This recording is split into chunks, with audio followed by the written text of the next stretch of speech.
Hey everybody, welcome to Thrifty Budgeting. So have you ever felt like your money was just a mess of numbers and figures spinning out of control? And if so, you're not alone. A lot of people struggle with managing their finances, but it doesn't have to be that way. We're going to teach you about a simple yet powerful tool that can transform that financial chaos you may have going on and put it into order. So with this method, you are going to learn how to organize your spending into categories and then allocate your cash appropriately, which we're going to teach you this method in just a bit. But what you need to know is that once you implement this entire system and are consistent with it, I promise you are going to be able to take charge of your financial future. Look, this is not about restrictions or limitations. It's about empowerment, because you're going to feel the satisfaction of watching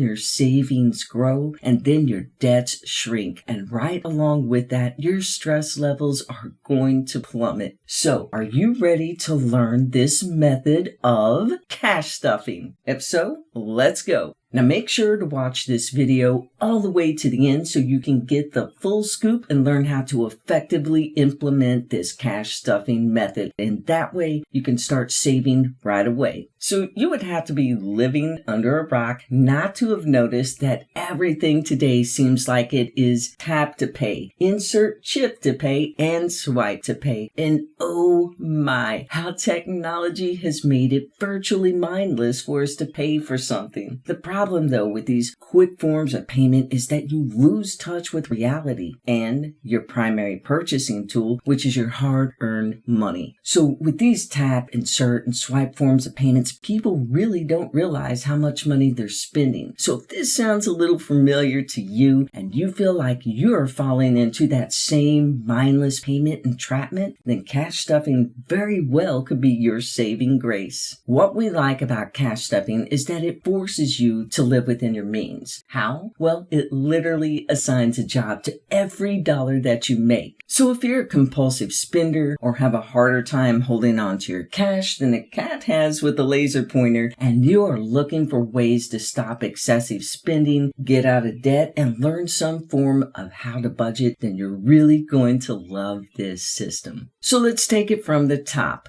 What is cash stuffing? So it's also known as envelope stuffing. And what it is a tactic that's an organized budgeting method. So it involves setting aside cash in marked envelopes for each of your planned expenses. So you just simply set a budget, fill your envelopes with cash, and then when those planned expenses come up, you're just going to use the cash that you've set aside. Now be prepared, because you are going to literally watch your cash disappear as you spend it. But this is a good thing, because it will get you to be more mindful of your spending habits and even control them. So with this envelope method, it can be done either on a weekly basis, a bi-monthly basis, or a monthly basis, just depending upon your preference and how you get paid, of course. But just starting out, the goal here is to save enough money that's to be allocated for 1 month in each envelope before you start fully using this method. More on that coming up in just a bit. Now, this method helps people to save money through discipline. You can only spend what you have assigned in each envelope for the month. So it's a great way to get started on budgeting, and if nothing else, to simply see where your money's going. Now, let's talk about how to start, and that's to prepare a financial plan. Now, this doesn't have to be long and drawn out. Simply figure out how much money you make each month, and that's your income. So now that you got your income, you're going to track your spending for a month and see where your money goes. Now, you can use a notebook, an app, or a spreadsheet to do this with. And then, once you have your income and your spending figured out, you're simply going to subtract your total spending from your income, and that's your budget. So next, you're going to categorize your spending into needs and wants. Now, your needs are the essentials that you have to pay for, like mortgage and rent and utilities. And your wants are going to be things that you like to do, like going out for drinks with friends or going to the movies. So next, divide up your money into spending categories by listing and labeling your envelopes. Now, for this part of the cash stuffing method, you need to determine your spending categories. So those are going to be things like your groceries, utilities, gas, mortgage or rent, medical, personal care, clothing, and so on. Really, these things should be your essential expenses. But if you have money to spare, you can add things on like alcohol, gifts, and so on. So just start by dividing those envelopes into your categories and write each category on each envelope. Then also on the outside of each envelope, write down the amount designated for that group. And that number is your spending limit for that category. Now you will need supplies, so you can use legal size or plain white envelopes for this. Now some people like to get creative with their envelopes and spice them up with fancy color-coded labeling and decorations, which is great. Now others like to use budget binders, which are those colorful wallets designed to hold your cash envelopes, and it fits great into a purse. So the fanciness of your system really is up to you. So once you have your envelopes listed and labeled, you get to fill them up. So now that you have everything labeled and organized, the next step is to distribute your funds among the marked envelopes. So just divide your cash accordingly and place it into each designated envelope, and then just store them in a secure location. So let's say if you've been tracking your expenses each month, you figured out that you are spending $400 a month on groceries. And let's say you get paid twice a month. So when you receive your first check, just take the $200 cash and stash it into the envelope marked groceries. Then just do the same for the rest of the marked envelopes. So when you get your second check, just do the same thing, portion out the $200 for groceries, and then just divide out the amount that goes into the rest of your marked envelopes. And again, this is the number that you've been tracking for your expenses for the month that you're going to put on the outside of that envelope. So when it's time to go grocery shopping, just get your grocery envelope and bring that money with you. Now keep in mind that $400 in that envelope is not disposable income. It's your grocery money.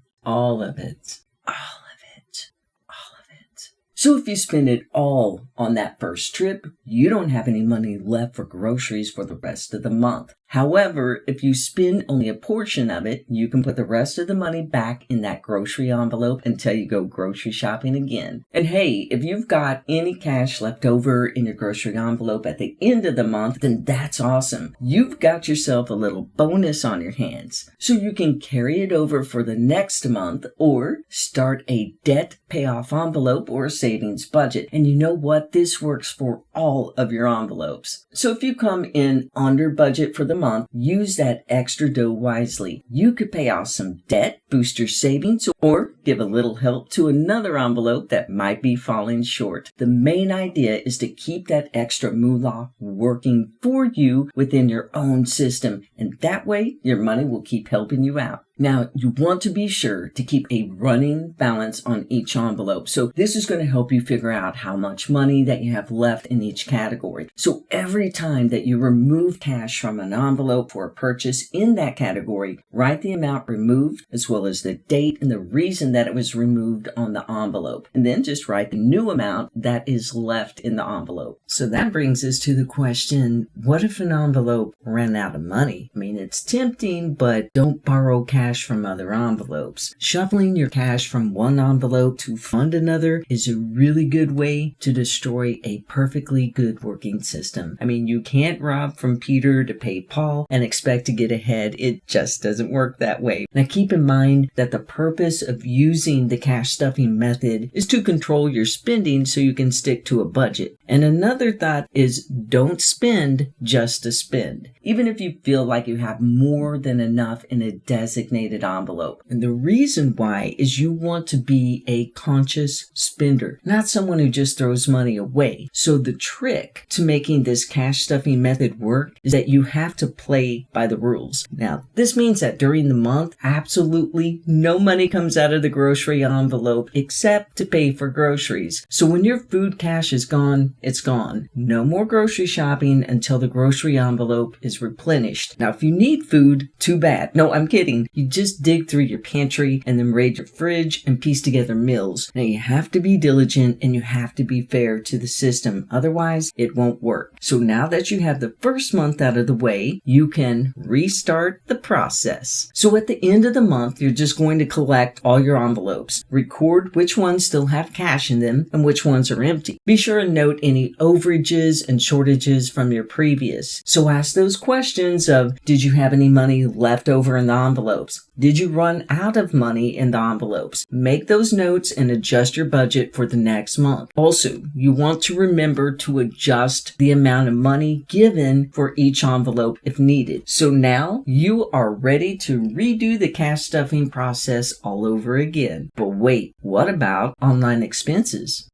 That's a very good question. So when it comes to the envelope budgeting system, it works best when you physically walk into the store and pay with cash. It's how things were done years ago before debit and credit cards. So paying for things with the physical cash that you have on hand is really how money has been managed for hundreds of years. And it's the most basic way to manage your money and stay out of debt. And of course, you still can use the cash stuffing method with online purchases. Just simply make an envelope and label it online purchases. And then you're going to follow that same budgeting, stuffing, and spending format. The problem with online expenses is that it's just too easy to overspend online. I mean, it's super convenient and everything is only just a click away. So if you're one to overspend when you shop online, you either don't shop online or you implement some form of self-discipline. So do your shopping with a budget and a plan, and then take your time. Be sure and use any coupon codes that you have, and then don't forget to try the abandoned cart method.